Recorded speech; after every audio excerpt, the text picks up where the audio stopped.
Obesity is a disease that affects 1/3 of all the youth in America. And I know that sounds like a huge number, and it is. You may ask, well, what is being done about it? And today I am presenting 3 ways to help curb the issue of childhood obesity, starting with mandatory school lunches, government intervention, and mandatory physical education. As you can see, we as a country spent $190.2 billion last year in medical expenses. That was 21% of our yearly medical spendings. And if that continues in 20 years, we'll be spending $550 billion a year. Now, the first issue was, again, mandatory school lunches. And that would be mandatory school breakfast and lunch for all kids going to public school. And they would no longer be able to bring their own lunches in.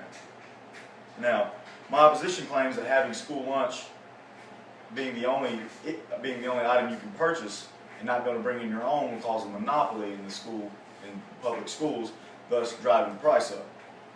Now, my opposition is incorrect to believe this because under the National School Lunch Program, NSLP, school lunches must be at a set cost for all children that are not on free or reduced lunch, thus totally avoiding any effects of a monopoly.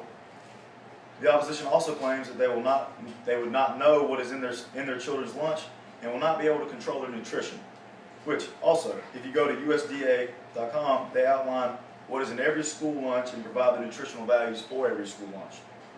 These guidelines have to be followed by the schools, otherwise the schools will lose their funding for free or reduced lunch and lose the benefits. And every year the schools are inspected to make sure they're following the guidelines. All right. The second issue would be government involvement, and that is to have government programs every year to eradicate or just to reduce the rate of childhood obesity. This would include having a plethora of government-funded programs which would cost money, but in the long run save us money. The latest Pew poll finds that 57% of adult Americans believe that government should have intervention and should help with childhood obesity, while 39% of adult Americans say that the government should have no hand whatsoever in the reduction of childhood obesity. The opposition claims that big government is ineffective and that an assortment of programs would just cost the taxpayers unnecessary money. However, this is false, because if you look at the medical costs, which, as we stated, $190.2 billion a year last year, which was 21% of our medical expenses as a country, if we were to continue increasing at that rate, it would be $550 billion in 20 years, every year. So if we were to spend $50 billion a year on programs that reduce childhood obesity by 10% a year, over the next 20 years we would have spent $1 trillion and have an obesity rate of 4.5%. Now, over that same period, if we were to do nothing, we would have spent $6.68 trillion on medical bills, and we would have an obesity rate of 55% if all the numbers kept increasing at the same rate.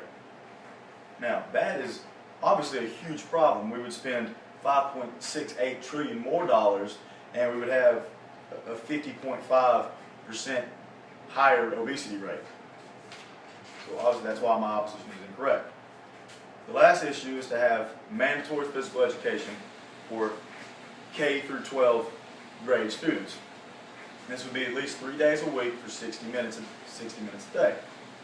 The opposition claims that mandatory physical education is not important and will cause academic decline. Also, they claim that there is a liability risk since the students would be forced to participate. First off, only 17% of high school students are meeting the required 60 minutes of physical education 3 times a week. And that by itself proves that physical education needs to be addressed, increased, and revamped. Secondly, the claim that physical education will cause students to perform badly in the academia area is completely false and has no backing whatsoever. As featured by USA Today, a research study found that 50% of students studied that had at least 20 minutes of physical education during the school day had a longer attention span and a higher sense of concentration throughout the day and performed better on academic standards throughout the day. In the other 50% of students, there was no change at all. they did not have a decline or negative effect. However, in 0% of the students, there were 0 negative effects. I mean, there was 0 negative effects on their academics. They always did the same. They never did worse by having physical education. So therefore, it would not hurt the academia side by having mandatory physical education in the classroom. Now, to the liability issue, that is incorrect solely on the part of signing permission slips and training adequate, appropriate teachers for the classroom. By making physical education mandatory, we will help to instill success into the students, thus helping them to gain confidence and drive, so that later in their life they will be ready to get into the gym and stay active. With these 3 programs, we could do great things to help reduce the childhood obesity rate. We could save $5.68 trillion over the next 20 years. We could reduce the obesity rate from 55%, which it will be in 20 years, to what we could have it, which is 4.5%. We could also help students to know in life that they will do so much better, and they will have confidence in themselves for later in life to keep the weight off. These are why my three issues will help the country.